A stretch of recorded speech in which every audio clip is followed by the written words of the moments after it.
Bonjour, bienvenue sur l'étudiant.fr pour un chat sur les métiers du design. Aujourd'hui, l'étudiant.fr et Job IRL vous proposent de saisir une chance qu'on vous donne rarement, interroger deux professionnels du secteur en exercice et qui vont répondre à vos questions. Pour vous répondre aujourd'hui, nous avons avec nous Géraldine Caroli, bonjour. Bonjour. Et nous avons Antoine Génin. Bonjour. Je vais vous demander tout simplement une première question de base. Quelles sont vos fonctions à vous? Par exemple, Géraldine, quelle est votre fonction? Eh bien, je suis directrice de création et fondatrice de l'agence 17 mars, qui est une agence de création graphique. Donc création graphique, design, on va voir tout ce que Voilà. ça donne au quotidien. Ça s'applique sur plusieurs secteurs et de différentes manières et vous avez plusieurs employés. Exactement, nous sommes une équipe d'une dizaine de personnes et notre activité principale concerne l'habillage télévision, donc tout ce qui concerne l'habillage de programmes de télévision, les identités visuelles des programmes, des antennes. Et on a un département print et édition également et digital. Je pense que ça peut intéresser nos internautes. Voilà. Et vous, Antoine, même question, quelle est votre fonction? Alors, moi, pour ma part, je travaille chez Renault à la direction du design et je suis en charge du design intérieur, c'est-à-dire tout ce qui est à l'intérieur, l'habitacle des automobiles. Tout ce qui fait qu'on est à l'aise quand on doit faire 800 km ou que ce soit pratique finalement. Oui, tout à fait. Donc vous allez voir que finalement, le design, c'est du concret, c'est du quotidien. On va voir si c'est fait pour être joli, si c'est fait pour être pratique, le design. On va répondre à toutes ces questions, mais surtout les vôtres, celles des internautes de l'étudiant.fr, de Job IRL.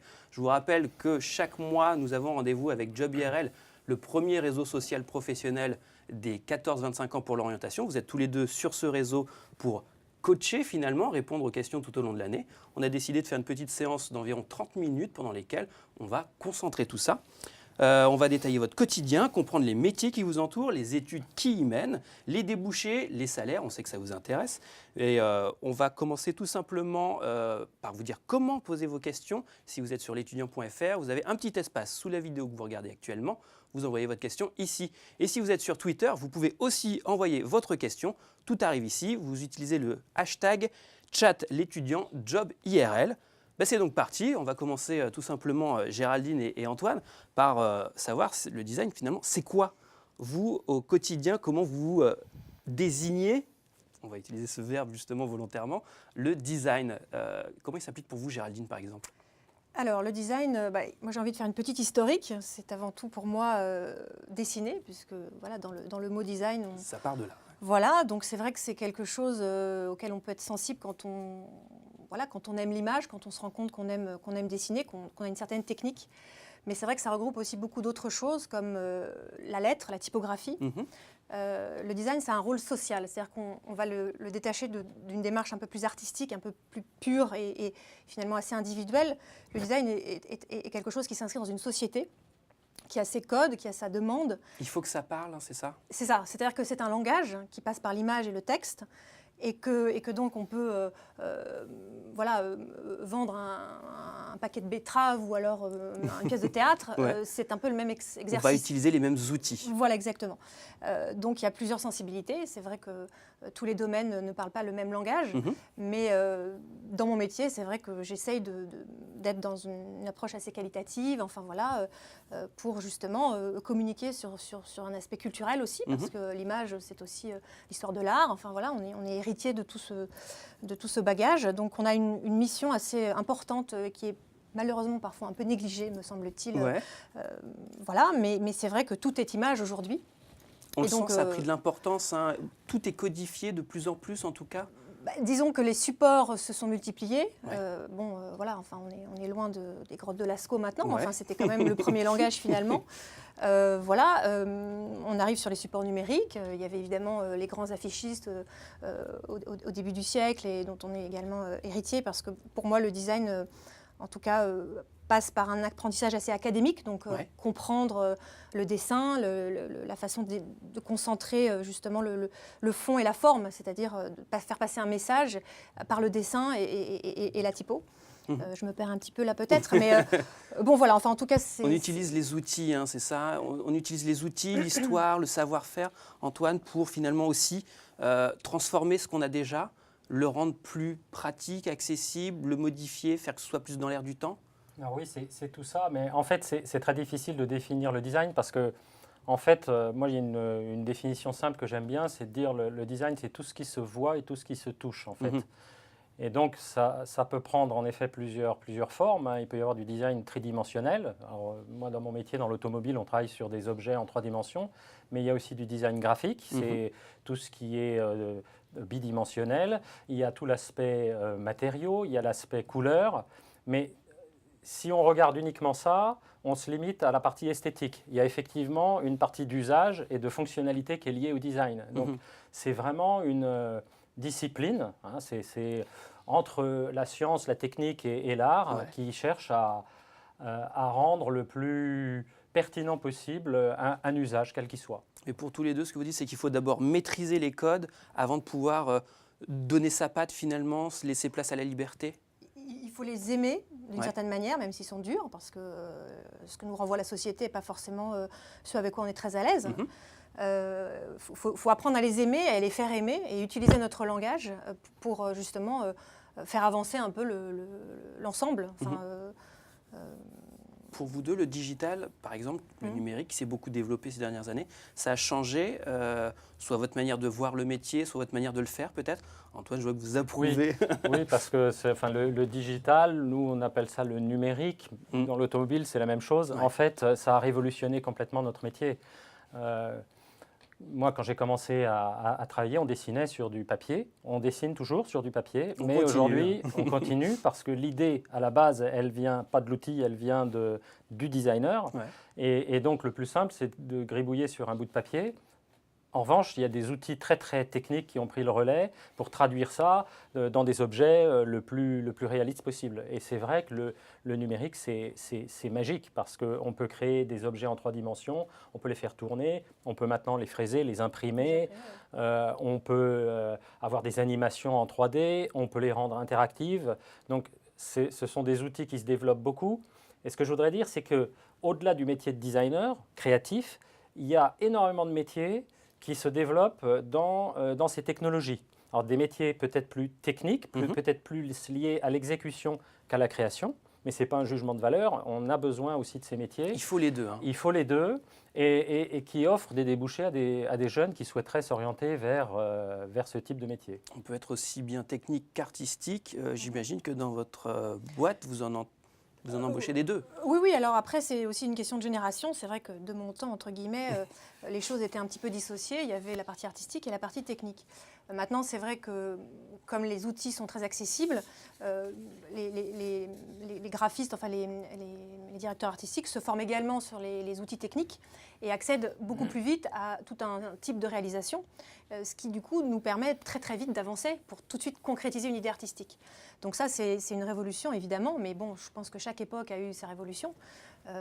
Là, on la sent juste passer parce que c'est assez fort finalement par le digital. Je veux dire, même par rapport, on peut parler du cinéma, enfin du montage, voilà, pellicule qui est passé en numérique. Enfin, moi quand j'ai commencé à faire de l'habillage pour la télévision, on était en 4/3, donc l'écran était voilà. Maintenant on est en 16/9, maintenant on est en HD. Enfin, je pense que de dire de plus en plus précis. Du coup. Oui, c'est-à-dire que les images deviennent de plus en plus lourdes parce qu'elles sont de plus en plus grosses, parce qu'elles sont de meilleure qualité. Donc ça, pour nous, c'est des challenges grisants parce que ça nous permet d'avoir un rendu beaucoup plus léché. Il ne faut pas oublier que du coup, en termes de matériel, on est obligé de s'équiper toujours plus parce qu'on a besoin de donner plus de moyens pour faire des rendus, notamment en 3D où on a des impératifs techniques plus lourds qu'en 2D. Voilà, les fichiers sont plus lourds. Bon, mais tout ça, évidemment, ce ne sont que des bonnes nouvelles parce que ça nous entraîne à plus d'envie. Voilà, là où après il faut arriver nous en tant que prestataires, puisque nous travaillons pour des clients, voilà, il faut qu'on arrive à faire comprendre à ces mêmes clients que tout n'est pas si facile, parce que c'est vrai qu'en tout cas dans mon domaine, bon, l'automobile est un autre secteur, je pense avec d'autres méthodologies, mais dans mon domaine, c'est pas toujours évident de faire comprendre qu'un logo, c'est pas voilà, ça y est, c'est fait, c'est pas ça juste fait 5 minutes. Un petit dessin qu'on a mis dans un coin, il faut que ce soit, comme vous l'avez dit, réfléchi, travailler, que ça parte d'une demande, que ça crée finalement un réflexe, une réaction. Ça va être comme pour vous, j'imagine Antoine, quand on s'installe dans la voiture, on n'a pas juste envie qu'on dise « ouais, ok », il faut que ça réponde à des besoins finalement qui ont peut-être déjà été formulés, et puis en même temps une envie d'évoluer peut-être plus esthétique. Oui, tout à fait. En fait, si je parle spécifiquement de l'intérieur des automobiles, il faut que ça réponde évidemment aux attentes des clients. qu'une voiture familiale soit particulièrement logeable, pratique. Donc il y a tout ce côté qui est lié à l'ergonomie. Mais il faut aussi que ça véhicule les valeurs de l'entreprise, de la marque pour laquelle on travaille, Renault en ce qui me concerne. Et donc, ce soit cohérent avec l'ensemble du message que souhaite délivrer cette marque. Donc, on est toujours entre un domaine extrêmement technique, extrêmement géométrique, je dirais même, et quelque chose qui est plus du domaine du sensible, c'est-à-dire faire passer une esthétique, une modernité, des valeurs. Alors, ça peut être des valeurs techniques pour certaines marques, des valeurs plus humaines pour d'autres. Et l'esthétique vient finalement mettre tout ça en forme. Mais ce n'est qu'une composante de l'ensemble du travail. On va justement se mettre à la place de nos internautes qui se disent « Tiens, qu'est-ce qu'il faut avoir comme qualité? Quelles études on peut mener ?» Vous êtes passé par là aussi, et c'est la question de Pontonx qui vous demande par quelles écoles vous êtes passé. On va peut-être voir justement que c'est très différent. Vous, par exemple, Géraldine, vous avez fait… Alors moi, j'ai fait une année de préparation à l'école Penningen. Et j'ai poursuivi dans ce même établissement à l'ESSAG, donc École supérieure d'art graphique, qui est un établissement privé, qui a une réputation assez bonne. Et c'est vrai que c'est connu. Ouais, c'est chouette. Et ce qui est important, en fait, c'est que dans ces années-là, évidemment, se déclenchent des choses passionnantes, parce que vous imaginez bien que quelqu'un qui aime dessiner comme moi, après avoir passé le bac et avoir dû subir toutes sortes de disciplines, pas forcément… Bon, voilà, se retrouver dans une école où on ne fait que dessiner, avec un enseignement passionnant parce que très académique et donc, voilà, j'insiste sur cette dimension de passion. C'est évident que c'est une composante de base. Vous étiez enfin dans votre domaine finalement, dans vos envies. Oui, complètement. Ça, voilà. Sinon, j'aurais été commissaire de police, mais enfin, c'est une autre histoire. C'est notre passion. Voilà. Bon, non, j'ai eu de la chance. Je me suis donné du mal, évidemment, parce que c'était une formation qui demandait beaucoup d'efforts. On est loin de la vie étudiante. Enfin, en tout cas, moi, je me suis imposé une certaine rigueur. Et voilà, et c'est une passion. On ne compte pas ses heures. Mais le résultat est là parce qu'on…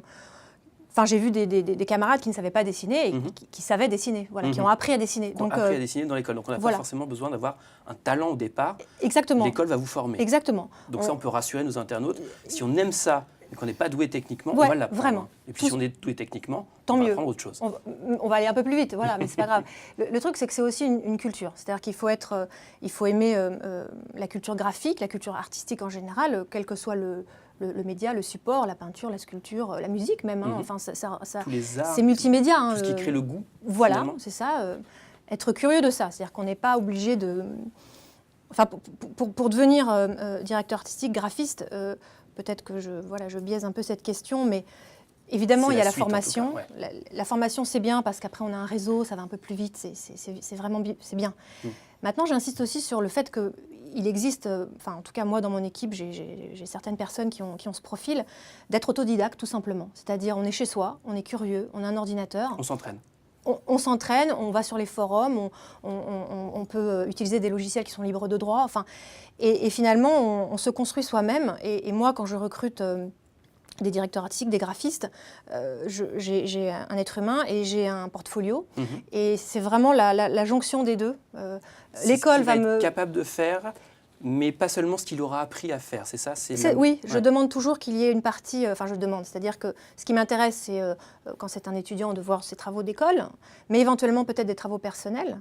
Maintenant, quand il a déjà travaillé, ça m'intéresse aussi, mais voilà, c'est une espèce de mix global, en tout cas dans mon secteur, qui est avant tout une motivation profonde, une grande curiosité, parce qu'on apprend très vite, et bon, évidemment un certain talent, mais voilà, j'insisterai un peu, même si ça fait un peu bateau, sur l'aspect humain, sur une forme d'humilité et une passion. Voilà, les études, c'est une part, mais il faut pousser ça en dehors finalement des heures de cours. C'est pas la seule voie. Voilà.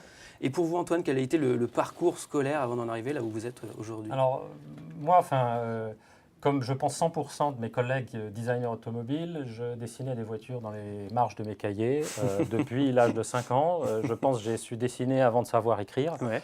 Et ça, c'est une composante qu'on retrouve. Il n'y a pas de designer automobile qui le deviennent par hasard. Ce sont tous des passionnés qui arrivent par différentes voies vers le design automobile. Mais le dessin, c'est absolument incontournable. Et il y a un mot qu'a employé Géraldine qui est intéressant, c'est le mot talent. Dans des métiers aussi pointus et sélectifs que le design automobile, le talent, c'est la première qualité qui est demandée. Et c'est vrai qu'on peut acquérir des techniques, c'est vrai qu'on peut apprendre à dessiner, mais il faut au départ ce talent, qui est plus que la passion et la motivation, hein, c'est vraiment ce petit quelque chose qui va faire que eh bien, les créations d'une personne, eh bien, elles vont se distinguer dans une présentation. Ouais. Voilà, et on va pouvoir en tirer quelque chose d'utilisable par la suite. Et parce qu'on le rappelle, hein, en tout cas le design, ça a pour but quand même d'être compris finalement par le plus grand nombre. Oui. C'est-à-dire quand on reçoit l'objet sous les yeux, il faut qu'on sache tout de suite Oui. que ça provoque une émotion. Oui, tout à fait. Mais avant d'arriver devant le client, en tout cas dans des processus de conception très complexes comme l'automobile, les premières personnes à convaincre, alors c'est évidemment le management de l'équipe design et puis le management de l'entreprise. Et eux, on ne va pas leur fabriquer une voiture complète, terminée, pour qu'ils décident si c'est la bonne ou pas. Ouais. Donc il faut des outils de visualisation. Et je répète, le dessin est le premier outil. Et le niveau attendu des jeunes que l'on embauche, par exemple, à la sortie de l'école, est un niveau extrêmement élevé. C'est très sélectif. Il peut y avoir des gens très doués en dessin qui vont pouvoir s'orienter vers d'autres branches. Dans l'automobile, on attend vraiment un talent spécifique pour dessiner des voitures, et ça, c'est une des conditions, finalement, à l'embauche. On va répondre justement à Sabri qui veut devenir designer d'intérieur de véhicules et moyens de transport, donc si ça se trouve, futur embauché chez vous. Il demande s'il y a un master qui forme pour ce métier, et sinon, c'est quelle formation pour suivre tout ça? Alors, il y a plusieurs formations. À une certaine époque, on pouvait être autodidacte et devenir designer automobile. De moins en moins, j'imagine. Ça n'est quasiment plus possible, sauf exception. On va laisser toujours vraiment ce petit le doute grand planer, talent, mais bien sûr. Mais non, les designers qu'on embauche ont fait des études très poussées. La plupart des écoles, je dirais malheureusement, sont en dehors de France. C'est-à-dire que il y a des écoles spécialisées qui proposent des masters, des seconds cycles ou des formations complètes de design automobile aux États-Unis, l'Art Center College, le CCS à Détroit, le Royal College en Angleterre. Il y a des écoles en Allemagne. Et en France, alors malheureusement, hein, c'est un peu historique. C'était déjà le cas il y a 30 ans quand moi j'étudiais. Il n'y a pas réellement d'école qui forme spécifiquement au métier du design automobile. Assez besoin, Sauf peut-être une qu'il faut citer qui est Strat, qui est une école dans la région parisienne, qui a une section très performante en design automobile et dont beaucoup d'étudiants sont recrutés chez nous. Pour aller chez vous, c'est plus particulièrement chez vous. Si vous avez des questions sur toutes ces formations qu'on cite au fur et à mesure, vous allez sur l'étudiant.fr, bien évidemment, vous le cherchez, elles y sont, vous aurez des fiches détaillées. J'en profite pour préciser ça. On va répondre à Mathieu qui se demande, là je pensais plutôt pour vous Géraldine, s'il vaut mieux débuter en agence ou chez l'annonceur quand on travaille dans le design. Alors l'annonceur n'a pas forcément une cellule de création graphique ou autre. Bon, après, pourquoi pas. Ça va être plus au besoin. Oui, moi je ferais plutôt une distinction entre freelance, indépendant, et effectivement en agence, ou en tout cas dans une structure.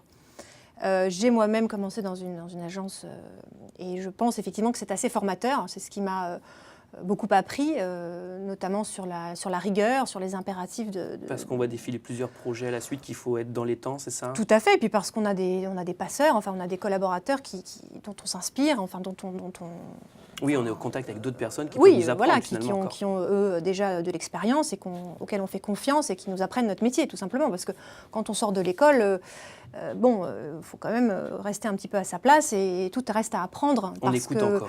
Aussi talentueux qu'on soit, et évidemment, je te rejoins bien sûr, Antoine, là-dessus. Je parlais de l'humain parce que... il y a effectivement beaucoup de candidatures et très peu de talents. Et c'est forcément ceux qui auront aiguisé leur talent et qui auront eu la meilleure manière de se présenter qui seront retenus. Ça va ressortir, oui. Maintenant, c'est vrai que dans notre secteur, on est un peu moins sharp, précis que dans celui d'Antoine. On peut laisser un peu plus de place à la créativité. Voilà, on est plus diversifié dans les manières de s'exprimer. Donc les profils des directeurs artistiques avec lesquels je travaille sont assez différents. On peut avoir des gens qui sont plus dans l'illustration, d'autres plus dans la typographie. Enfin, c'est beaucoup plus vaste. Où voulais-je en venir? Je me perds toujours un petit peu. Ne vous inquiétez pas, je pense que ça répond du coup déjà la question de savoir, il ne faut pas être seul dans son coin quand on sort des études. Alors, il vaut mieux être entouré, quoi. voilà, maintenant... Et l'agence aidera mieux dans ce cas-là. Je pense. Maintenant, dans le cadre d'études, il y a aussi la possibilité de monter des juniors entreprises. En tout cas, à mon époque, c'était le cas. Tout dépend du réseau qu'on a, en fait.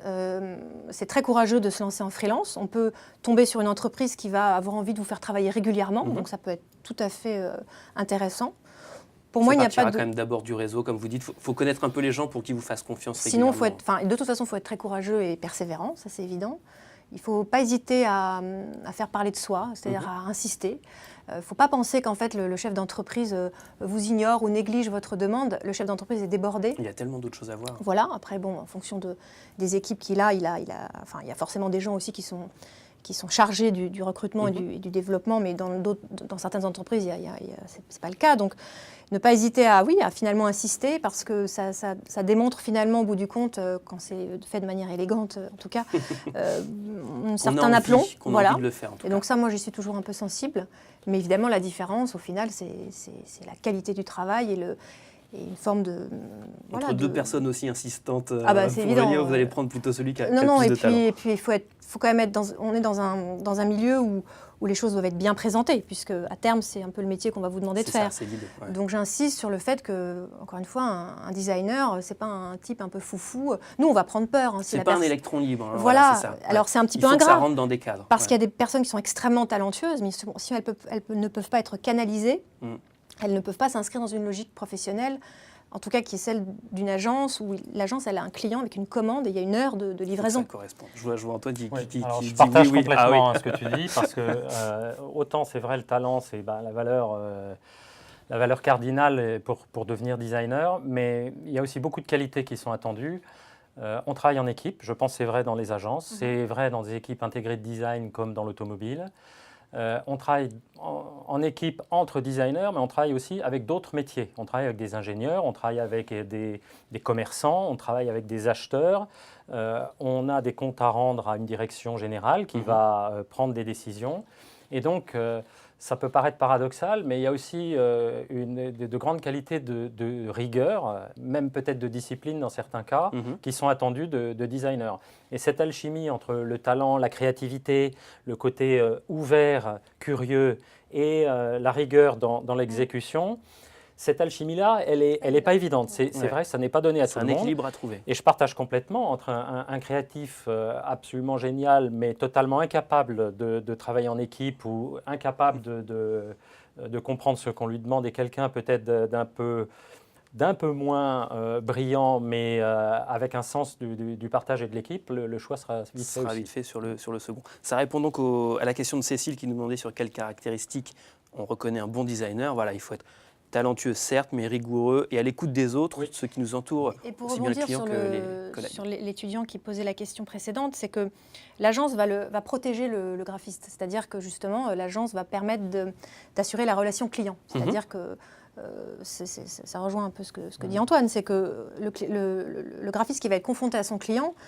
doit avoir déjà une certaine maturité pour vendre son travail. C'est-à-dire que un rendu, un visuel muet, ça ne marche pas. C'est-à-dire qu'il faut toujours développer un argumentaire de vente pour expliquer au client quelle a été la démarche.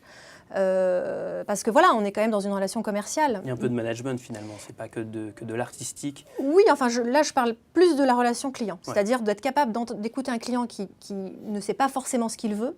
Il l'exprimera peut-être pas bien, ça c'est voilà, d'être capable d'analyser ce qu'il demande, de le formaliser, donc de ce qu'on appelle finalement écrire un brief, tout simplement. Et puis après d'y répondre et d'arriver à subir aussi des critiques, parce que des critiques, c'est-à-dire d'avoir des retours qui ne vont pas forcément dans le sens de l'idée initiale. Bien sûr. Donc, un créatif, voilà, c'est quelqu'un de sensible. Il ne faut jamais oublier qu'on donne une part de nous-mêmes, puisque c'est très personnel. Hein, c'est pas, c'est un goût qu'on donne, qu'on livre. Voilà, c'est un parti pris fort. Alors en général, on est choisi pour cela, mais parfois on tombe à côté de la plaque. Il faut rectifier le tir. Voilà. Donc il faut être relativement humble, souple. Confiant, parce qu'il ne faut pas perdre ses moyens non plus. Donc c'est un exercice, c'est un métier qui fait toute sa beauté. C'est-à-dire qu'on a parfois des grandes satisfactions de voir que ce qu'on aimait intimement se retrouve diffusé à la télévision et que tout le monde adore. Bon, personnellement, c'est un petit peu la motivation. Voilà. Parce qu'on le rappelle, vous, le job de votre agence, Principalement, c'est ça, oui. hein, c'est parmi d'autres, c'est l'habillage d'émissions de télévision. Exactement.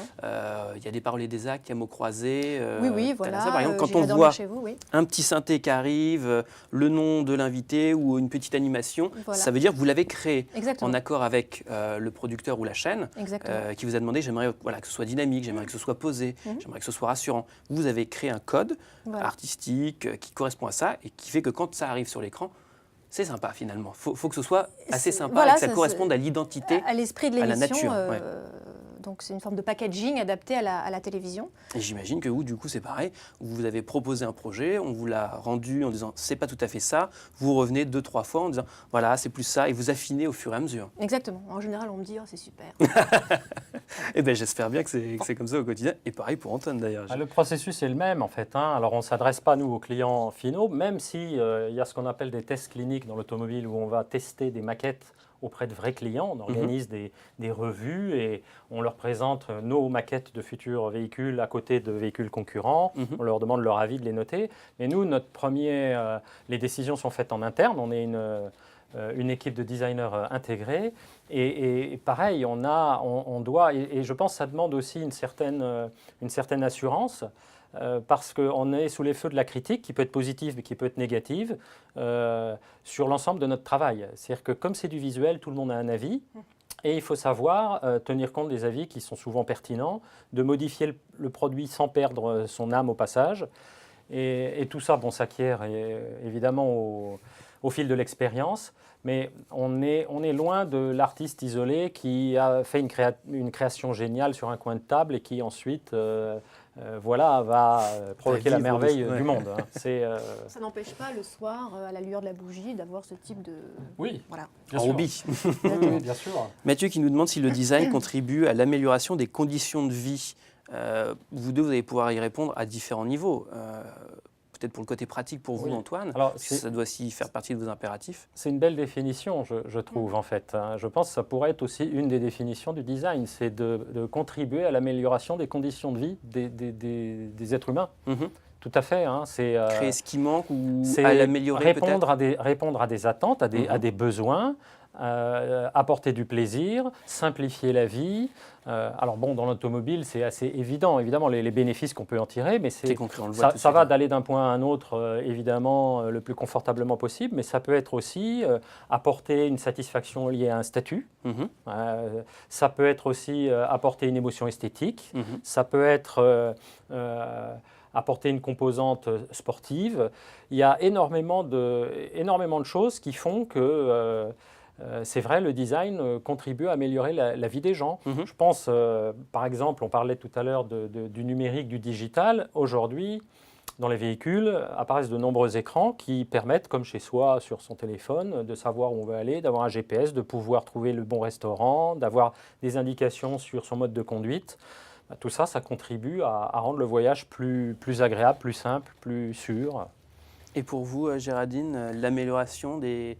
Vous êtes au contact d'entreprises aussi, des musées, des grandes entreprises aussi qui basent tout sur l'image. L'idée, c'est quoi? C'est justement que dans l'amélioration de la vie, c'est qu'on ait une meilleure image des entreprises, ou c'est que les entreprises comprennent les besoins des utilisateurs? Disons que tout cela, c'est une question de communication, hein, donc il faut que chacun se comprenne et que voilà, les entreprises souhaitent attirer vers eux des clients, des téléspectateurs, enfin tout est une sorte de cercle vertueux. Imaginez un monde en noir et blanc où tous les caractères typographiques, les lettres seraient les mêmes, de la même taille. Voilà, enfin bon, chacun essaie de se démarquer. Voilà, chaque pays a un drapeau, enfin, chaque marque a un logo. Bon, il y a fort à faire. Donc, on parle d'identité visuelle pour votre entreprise. C'est peut-être ça, finalement, le design, c'est l'identité. C'est ce qui permet d'exprimer le mieux, soit celui du créateur, en parlant d'identité, et surtout celui qui va le recevoir. Il faut que ça corresponde le plus au goût de celui à qui c'est destiné. Je dirais, correspondre à son goût, c'est de lui présenter quelque chose qui va peut-être le surprendre. C'est-à-dire c'est pas forcément son goût au départ. Voilà, c'est ça. C'est que la société avance, les modes de consommation évoluent. C'est vrai que le design est quand même aussi pas mal lié à la consommation. Et justement, Domiti qui nous demande c'est quoi la différence entre le design et le marketing à ce moment-là? Le marketing n'a peut-être pas les mêmes... Ah, ce terme est un peu dur pour moi. Eh ben, tout de mais suite, vous voyez, c'est que le marketing, ça ne leur fait pas plaisir. Non, Design, mais vous aimez bien. ça dépend. Après, il y a des agences... L'un est peut-être une partie de l'autre. Non, mais il y a des évidemment, entrecroisements, mais le c'est pas marketing, la même chose. je crois que c'est une forme de stratégie que certaines personnes pensent maîtriser. Enfin, d'ailleurs, elles la maîtrisent sans doute. Simplement, pour nous, graphistes, ça ne correspond pas toujours esthétiquement, formellement, à ce que nous souhaiterions réaliser. Plus gros le logo, non, c'est pas forcément plus joli et ça... C'est pas, enfin voilà, less is more, je pense. C'est pas forcément rendre service. Exactement. Donc nous, il faut forcément, dans certains milieux, pas forcément peut-être celui de 17 mars en particulier, mais ça nous arrive parfois, oui, composer avec les exigences du marketing, comme on dit, voilà, qui sont liées à l'aspect commercial. Ouais. Et c'est vrai que le graphiste, c'est un créatif, donc il a un peu peur de tout ça. Ouais, Voilà. c'est des mots qui lui font peur au départ, mais dans lesquels il devra ou il pourra évidemment, s'intégrer il y arrive toujours. au fur et à Après, il mesure. faut juste bien s'entendre et c'est passionnant de trouver l'équation pour que justement on arrive à trouver des vraies écritures originales parce que moi j'ai un petit message à faire passer, c'est que dans les écoles de commerce et de marketing, justement, c'est peut-être que la culture artistique soit un petit peu plus présente pour qu'on soit moins dans des codes déjà vus toujours parce qu'on a peur d'oser des choses, là où dans certains milieux, et c'est ça ce que j'aime en télévision, c'est qu'on a un petit peu plus de créativité. Être moins dans la recette et plus dans... Allez, on innove un peu, voilà. On n'a pas peur du mot. Voilà, en tout cas moi j'ai la chance d'avoir ce genre de clients et je me permets de les saluer au passage. Dernière question, vu le temps imparti, est-ce que le design c'est un métier d'avenir, nous demande-t-on, et pour l'un et pour l'autre, votre opinion? Oui. Oui. Et pourquoi? Parce que ça va recruter, parce que ça va changer la vie? À cause de cet objet-là qui se trouve dans cette boîte crânienne, je pense, qui ne peut pas être remplacé. Oui, en fait, on en revient à la définition qu'a donnée cet internaute sur améliorer les conditions de vie. Le design, c'est une façon d'améliorer les conditions de vie et ça touche l'ensemble du cadre de vie. Alors, on est ici deux représentants de deux secteurs, mais qui sont des secteurs parmi d'autres. Le design, ça concerne les objets usuels du quotidien, ça concerne l'architecture, ça concerne l'architecture intérieure. Tout ce qui est dans cette pièce, des caméras à votre tablette, au micro, tout est passé dans les mains de designers ou de gens qui, même s'ils n'étaient pas designers, ont fait un travail de design. Et donc, c'est évidemment un métier d'avenir. Alors l'autre question qui est peut-être un peu plus concrète sur est-ce que c'est un secteur qui embauche, je pense que ça dépend des secteurs. Pour mon secteur dans l'automobile, c'est un secteur qui embauche, mais il faut savoir qu'il faut avoir l'esprit très très ouvert. Aujourd'hui, le marché est mondialisé, c'est-à-dire qu'il existe des constructeurs automobiles dans beaucoup de pays du monde et des constructeurs comme Renault, constructeurs français, ont des centres de design dans beaucoup de pays, dans beaucoup de continents. Et évidemment, ça reste une discipline très très sélective. C'est-à-dire que ce n'est pas de l'embauche de masse, c'est de l'embauche au cas par cas, en recrutant les meilleurs talents dans les meilleures écoles. Mais bien sûr que c'est un secteur qui recrute. Et puis comme vous le disiez Géraldine, tout simplement parce que c'est humain. C'est la créa, voilà. Personne ne peut avoir une idée à part un être humain. Et ça c'est sûr, on avait un chat le mois dernier sur les métiers de la robotique, ça c'est sûr, c'est un métier que les robots ne nous piqueront pas. Je pense. C'est vrai. Non, mais c'est un métier qui est bosser avec les robots, qui est amusant aussi. Enfin, voilà, on touche plusieurs sujets, on touche plusieurs sensibilités, il y a plein d'ingrédients qui s'agrègent. C'est génial, voilà, soyez graphiste. C'est plaisir qu'on finisse sur cette notion de c'est génial. Vu le temps qui nous est imparti, on ne peut pas répondre à toutes les questions, on peut passer toute la soirée avec vous, mais ça aurait été avec plaisir. En tout cas, c'était passionnant d'échanger avec vous, Géraldine et Antoine. Je rappelle que si nos internautes ont encore des questions, ils peuvent vous retrouver sur Job IRL et continuer de vous poser des questions tout au long de l'année. Nous, sur l'étudiant.fr, si vous avez besoin d'infos sur ces métiers, ces études, vous allez dans le moteur de recherche et vous tapez ce que vous cherchez. C'est aussi simple que ça. On vous remercie d'avoir été avec nous. Merci aussi Géraldine et Antoine d'avoir répondu aux questions. Merci. Et on se retrouve très vite pour un nouveau chat sur l'étudiant.fr. Bonne soirée.